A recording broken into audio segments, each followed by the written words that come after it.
Now, check this out.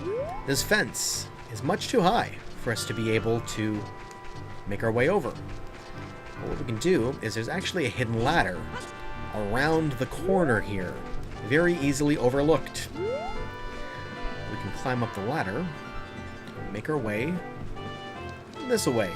Just make sure not to accidentally jump down prematurely. Onto the other side of the fence. Look at that. Nothing can keep us out. And now we will finally get a chance to explore the very, very beautiful Lake Hylia.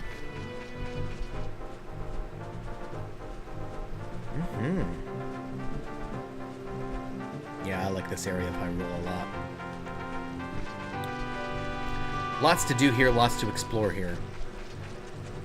Last time we were here, I just grabbed the empty bottle with Ruto's letter in it, and then scrammed pretty quickly because I wanted to save all the exploration we were going to do for now. So the first thing I'm going to point out here is this area here. This little building here. Lakeside Laboratory. Daily trying to get to the bottom of the mysteries of Lake Hylia, the lake scientist. Just before we go in and talk to the guy in there, he'll point your attention to yet another beanbed location right here. So, we'll follow the same procedure we've been doing up until now. Drop our bottle bugs, quickly recapture at least one of them, let the other bugs do their thing and burrow down into the beanbed. Get out the sword, wait for them to drive out the gold Skulltula. There we go. Oop, a little too far there. And claim yet another gold Skulltula token. And then plant the bean to signify we have already been here. Alright, good stuff. Re-equip our actual useful items here. And let's go into the laboratory.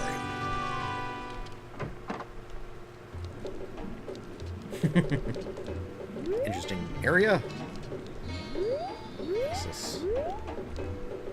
Funny looking pool here with some red rupees down at the bottom. But if you see here, with our silver scale that we have, even with that item, we still aren't able to dive deep enough to be able to reach the bottom. This is a very, very deep pool of water. So nothing doing there. But we can talk to the scientist at least. You may not have noticed, but I've been watching you. You dove 6 meters just now. You should be able to dive deeper. Okay. Point out my shortcomings, why don't you? Oh. Is that all he's going to say to us? Let me try leaving and coming back in.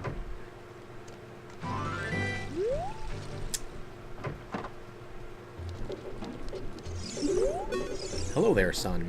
I'm researching the process of making medicine by mixing Lake Hylia's water with various unusual compounds. Perhaps you've met that old lady from the potion shop. She is like a student of mine. Ho ho ho. Interesting. Alright, well, we'll keep that in mind. Also, you'll notice too, this, like Hyrule Field, is one of those areas where time naturally passes. Also something to keep in mind. We'll make our way over this way. Actually, before I do that, just because it just reminded me of the fact that it is becoming night, there's going to be a gold Skulltula over on the other side of the Lakeside Laboratory, and as it only appears at night, we should grab it while we can. Yes, Navi. Let's go check the inside of Temple of Time. I know. I'm sorry I'm taking a little while. It's actually just right over here. If we step over on the bridge here, we'll be able to find it right there. So we can reach that with our boomerang. There we go. Okay, we will come back this way eventually, but first I want to make my way over here. And now that we got that, we don't really need it to be night anymore. So I will do as I like to do. Turn it back to day. And now these are some interesting characters here. There's a couple of scarecrows here. So check this out. Speak to this guy. I am Bonnaroo, the Scarecrow musical genius. I hear a song once and I never forget it, baby. So what we can do here is if we take out our ocarina... Whoa, you have an ocarina. Hey, why don't you lay a tune on me with it, baby? We can actually write our own song. So I'm going to write a little song here. And it's actually the same song that I always use every time I play the game. It can be anything you like, but my advice is to make sure that it's something simple and easy that you won't forget. Because this is a song that, even though it gets recorded in the game's temporary memory, it doesn't actually get recorded in your menu.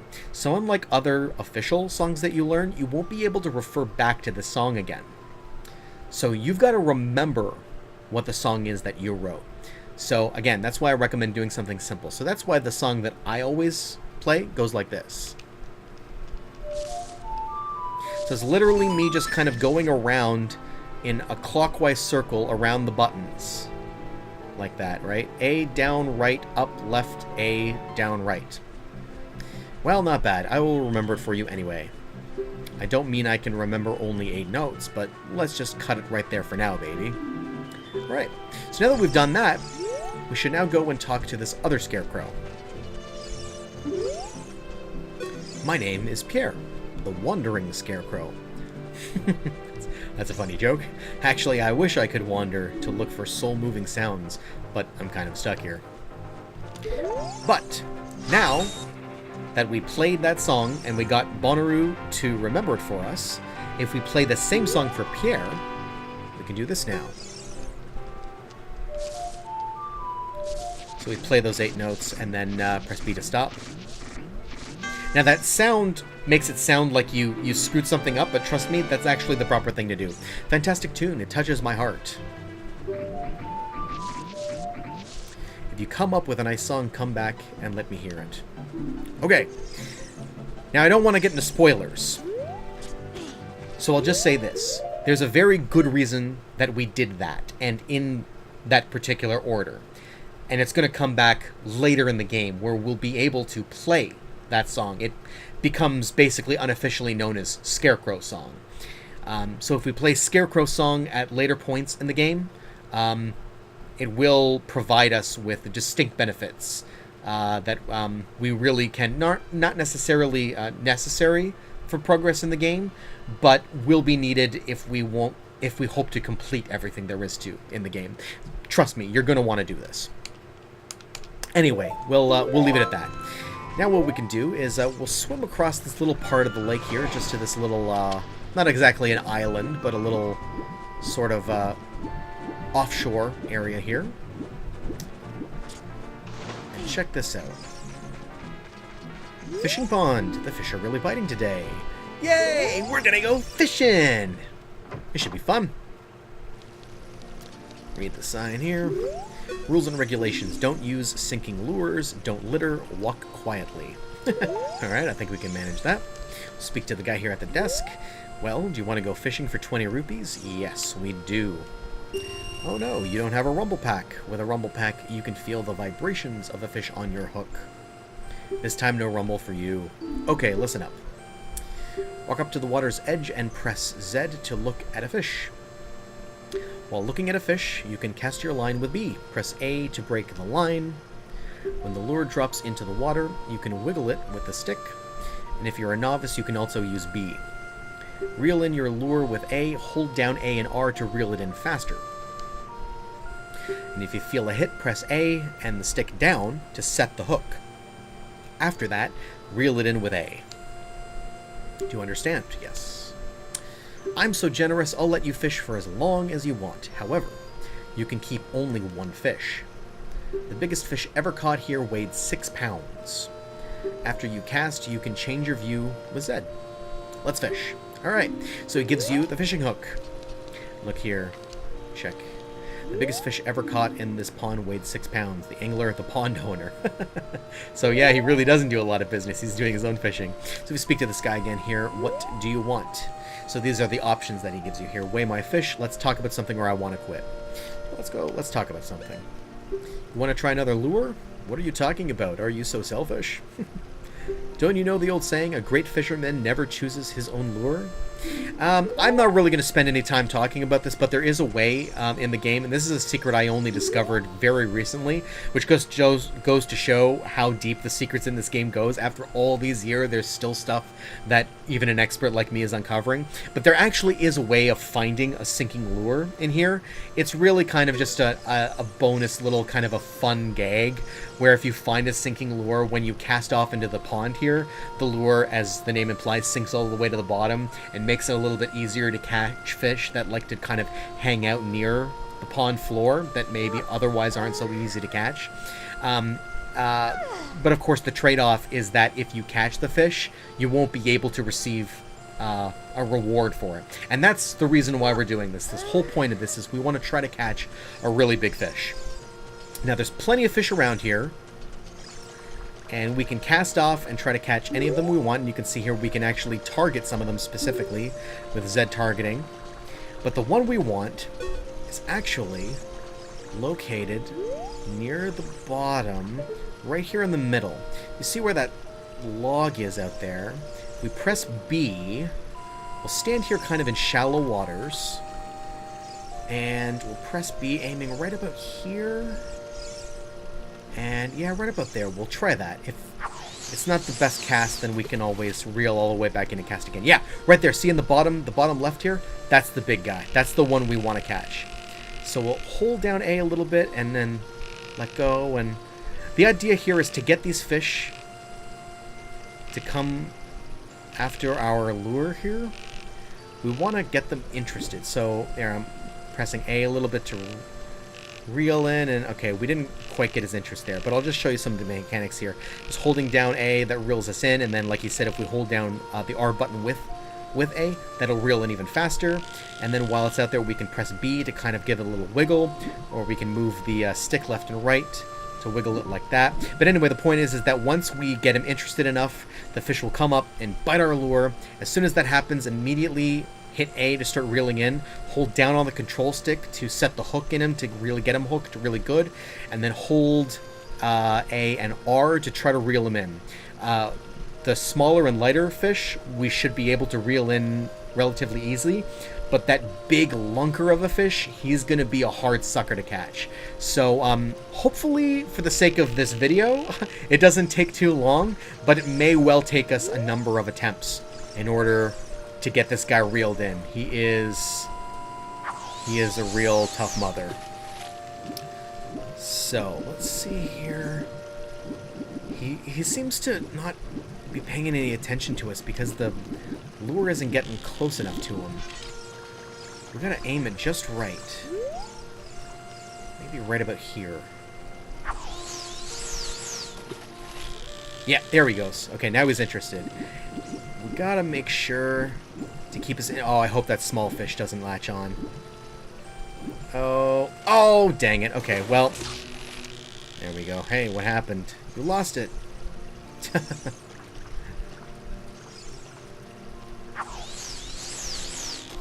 See if the big fish. Oh, dang it all. That is not what I wanted to happen. See, now what happened is because we accidentally... we got the attention of the big fish, but because the small one latched on, the big fish got scared off. And now he's going to be hard to find, and even if we can find him again, it's going to take him a while before he wants to come high enough for us to be able to attract his attention again. So, at this point, honestly, if you can spare it, if you have the rupees to blow, which luckily we do, we've got quite a few, the best option for us at this point, I'm going to be frank with you, is to just quit, leave the area, and come back in. It will mean that we're going to have to pay some extra rupees. Passion alone won't catch you many fish. I'm serious. So we'll have to pay another 20 rupees for the privilege of fishing again. But of course, the trade-off is that it will reset the location of all of the fish to their default position. So, okay, we'll skip all this guy's stuff again. Blah, blah, blah, blah, blah. Okay. So it's a good thing that we've got all those rupees to blow. But yeah, we want to reset all of their locations to their default position, so that way we'll be able to not have to wait around all day for that big fish to go back to its usual hangout spot. So we'll try this again, and hopefully actually attract the fish we want. Okay, there he goes. And I don't think there's any other little fish around. I see one kind of off in the distance there, but if we get him close... Oh, okay, we got him. Hold down A and R, and down on the control stick. And now we've just got to wait. This is going to take us a little bit, but we can kind of hold left, down, left a little bit, and then left, right a little bit when he angles himself like that to kind of catch him off so that he's not powering directly against. Oh, we've almost got him already, almost. That's unusual. Yeah! All right! I'm impressed with myself. Honestly, normally it takes a lot longer and a lot more effort than that. That was great. Wow, this is a real lunker. Let's see. It weighs 10 pounds. That definitely beats the previous record. Do you want to keep it? Yes. Make sure not to accidentally press no, because if you let him go, not only will you have to catch him again, but I think you can't even catch him again. I think he just disappears. You might have to leave and come back again. But that was great. Yeah, normally, like, sometimes you could spend like 5 to 10 minutes fighting with that big fish. I'm serious. It's a real pain in the ass. That was lucky for us. All right. All right, so we'll speak to the pond owner here. What do you want? Weigh my fish. Whoa! This fish is huge. It looks like a new record. It weighs at least 10 pounds. Seriously. Okay, here is your prize.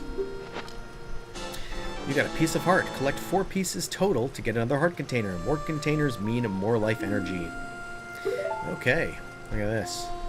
There he is. The biggest fish ever caught in this pond weighed 10 pounds. The angler Jordan. Alright.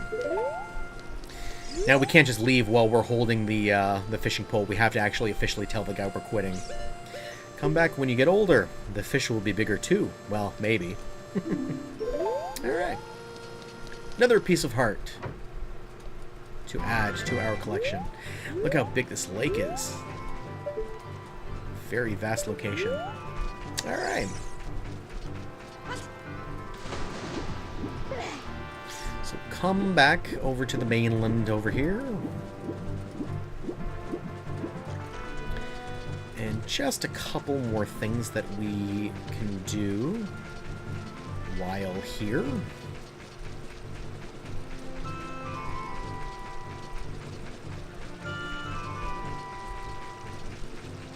Make our way around here to the bridge that we were at here formerly, just to get that one gold sculpture that was on the side of the lab. Look, there's some blue tektites there on the surface of the water. And look, it's our owl friend here. We can actually walk right by this guy for now, though.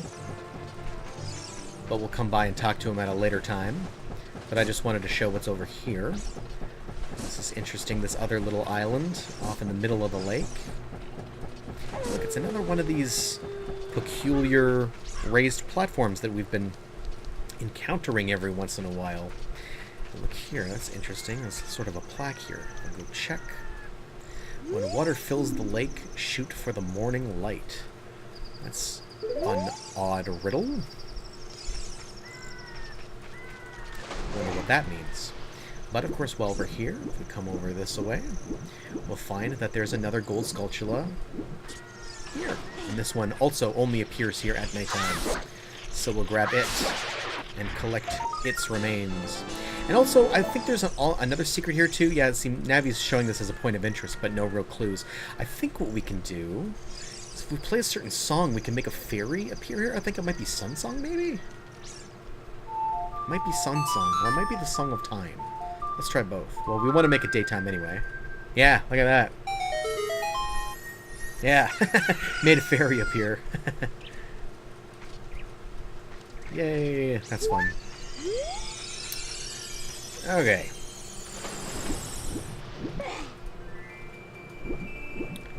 So, done basically everything there is to do here. Now, I'm actually once again going to ignore Kepora Gabora here. Remember, that's the owl's actual name. I'm going to walk right past him here. Incidentally, that gravestone that he's on there, you can actually pull that back, and there's another little hidden grotto in there with some business scrubs. I think they might sell you potions, maybe. But I'm gonna, and there's another gossip stone over there too, if you were so inclined to go and speak to it. But I'm gonna ignore him just for the time being, and what I want to do actually is leave the area on foot, because I am on foot going to explore yet another area, very briefly, very briefly. But I want to explore that area first before continuing to move on with the main quest line. So again, there's this ladder here on this side here. We have to climb up that because remember those fences are too high for us to make our way over. Climb up this way.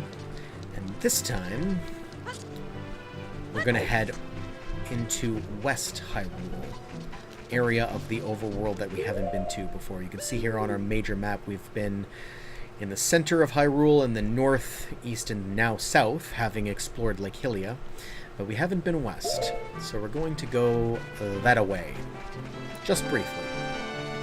Just briefly.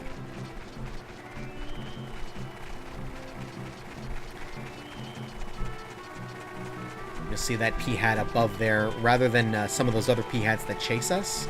This one actually sends out these sort of little mini P-hats, which are arguably more scary.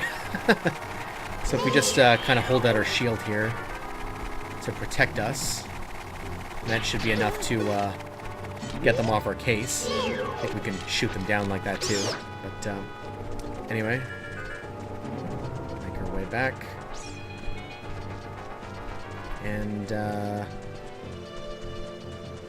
I'll point out here too, there's a ring of rocks here. There's nothing we can do about it right now, but that denotes a secret, so we're going to come back to that later. And if I'm not mistaken, I think up top here there's a boulder, I think. Somewhere around here there's a boulder.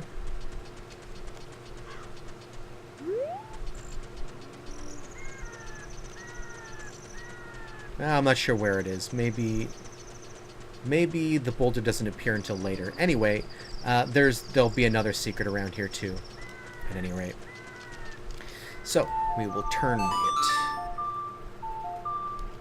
back to day just before we enter this new area. And check out the sign. Gerudo Valley. Alright, we've never been here before. Let's see what awaits us this way.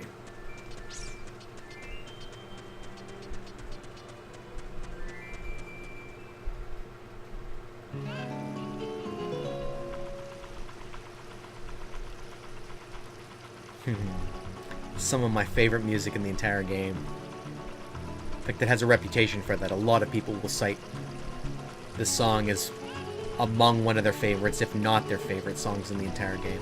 So here, you've got to be careful not to fall down in that little stream there. Obviously, take this narrow plank of wood across.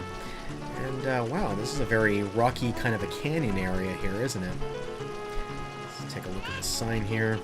No diving allowed. It won't do you any good. No diving allowed. Why? Whoa! Boy, that sure is a canyon, isn't it?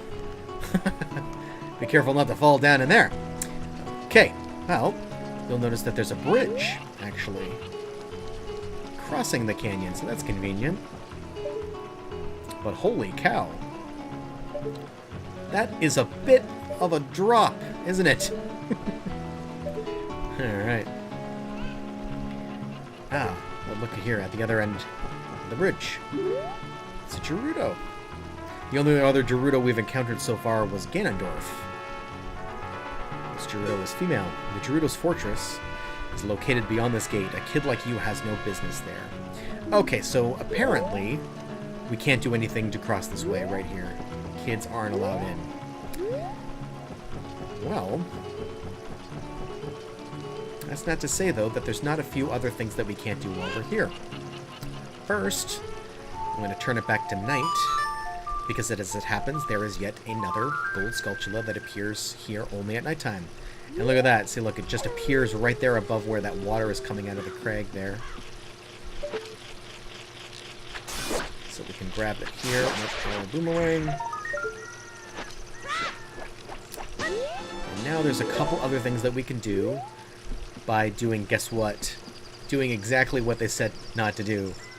We're gonna dive. Now, there's a location that we can get to over here where there's a crate there. And look, there's another... there's a couple of craggy areas jutting out from the edge of the canyon. And we can get there with this handy, conveniently placed Kuko. If we jump here, we should be able to very slowly make our way over to this side here. And then hopefully we should be able... Oh, no, okay, I misjudged. I thought this one was higher than the other side. Well, it's actually no matter, because we were going to have to come back and repeat this anyway. Because there's actually two things we're going to have to do by jumping down here. So now that we know we can't do this one, we'll go and do the other one. We're going to jump this way and actually make our way almost all the way down to the bottom. You can see here just before this waterfall, there's another much more larger and more substantially sized little platform here jutting out from the side of the canyon walls. And the reason we're coming all the way down here, look, there's another Gerudo woman and a cow down here for some reason. How the heck they got all the way down here, I'm not sure. The reason we're coming down here is because there is another one of these elusive secret bean beds. Why did you come all the way down here? What? You were just about to ask me the same thing? Well, now that you're down here, you may as well make the best of things. I intend to. Alright, so, get out again our magic beans and our bottle bugs. And do like we've been doing. Look at this. We're going to quickly catch one of the bugs back again. And after this, we're only going to have 2 magic beans left. So we've got a lot of these magic bean beds already. Claim our gold Skulltula. Plant the magic bean. And now, the only way out of here is to jump into the river.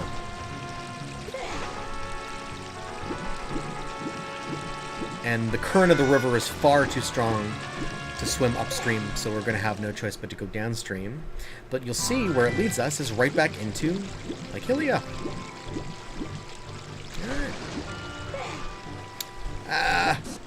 The current carried me all the way over here. I was hoping to save myself a little bit of time. But anyway, we can get out of the water this way. Come around this way. And now, I'm sorry this is tedious and taking a lot of time. But what we're going to want to do is do essentially what we just did, but one more time. Only this time, we're going to jump. Maybe we'll jump from the middle of the bridge this time to get us a little bit more distance. Because this time we're going to jump using, again, that Kuko to help us float down to that other little platform in the middle of the canyon that had the crate on it.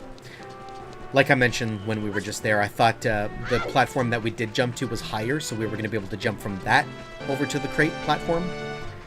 But we weren't able to do that, so this time we're going to know to get straight there. It wouldn't have really made a difference anyway. We would have had to do this a second time, because the thing is, the reason we want to get to that crate, I'll just tell you right now, is the crate actually has a piece of heart inside. So what you have to do is roll into the crate in order to break it. Or, you know, even just drop a bomb or something like that. Hang on, let me just use my shield here. Oh, look at that. You can even just duck right under them. And they'll just fly right over you. But anyway, point is, you got to do something to break the crate in order to get the piece of heart inside. But in order to do that, you've got to drop the Kuko. Of course, you can't just drop the Kuko at your feet. You've basically got to chuck it. And from that position that you're on, the platform is so tiny that there's almost no way that you can help in accidentally throwing the Kuko off of the ledge. It's not impossible, but it's very, very difficult. You're almost guaranteed to accidentally throw the Kuko basically off down the canyon. So in order to get down to that area where the bean bed is, you're going to have to come back and do this again anyway. You're going to have to come back. So you're going to have to do one or the other, basically. It's very, very difficult to do both in the same go. But anyway, yeah, we'll stand right here to try to give ourselves the best running start and keep pushing forward as much as we can, because this is going to be close. This is going to be real close. I hope we can make it. I hope we can make it. Oh, just barely. Just barely. All right. Let me see if we can manage this here without having the Kuko. Even if we can manage to keep him on, the Kuko is stupid, so it's very likely it's just going to walk off on its own anyway, but we'll try it here. So we'll do that. Okay, we lucked out there, but we'll quickly roll into here, grab the piece of heart, and see if we can quickly grab the Kuko before, and no. Yeah, see, he really doesn't stick around long. He's gone already. All right. But anyway, we took care of business. Ooh, graceful swan dive. Holy crap, that is... Whew! If that doesn't tighten the old testes, I don't know what does. Alright, back in Lake Hylia. Now that we're here, we've taken care of business. We won't have to do that again. So now we can make our way down, over across the bridge, and we will finally now talk to Kepora Gebora. And the reason for doing this is as follows. Talk to him here. Speak. What are you doing? You've come a long way to get up here. You should look at the map subscreen sometimes. Jordan, this is a beautiful lake, full of pure, clear water. At the lake bottom, there is a water temple used to worship the water spirits. The Zoras are guardians of the temple. Hoo-hoo. The Zoras come from Zora's domain in northeast Hyrule, an aquatic race. They are longtime allies of Hyrule's royal family. I know, I met them already. I heard that only the royal family of Hyrule can enter Zora's domain. Hoo-hoo. I'm on my way back to the castle. If you want to come with me, hold on to my talons. So if you, can stand underneath him there in that circle of a shadow. This is another instance where he provides you a little bit of a shortcut. Just like kind of when we encountered him up at the top of Death Mountain Trail, just outside of Death Mountain Crater. He gave us a little ride all the way down to Kakariko Village. Now this time, look at that. He drops us off right at the foot, right at the mouth of Hyrule Castle. Not bad. And we will pick up right where we leave off next week. Stay tuned till then.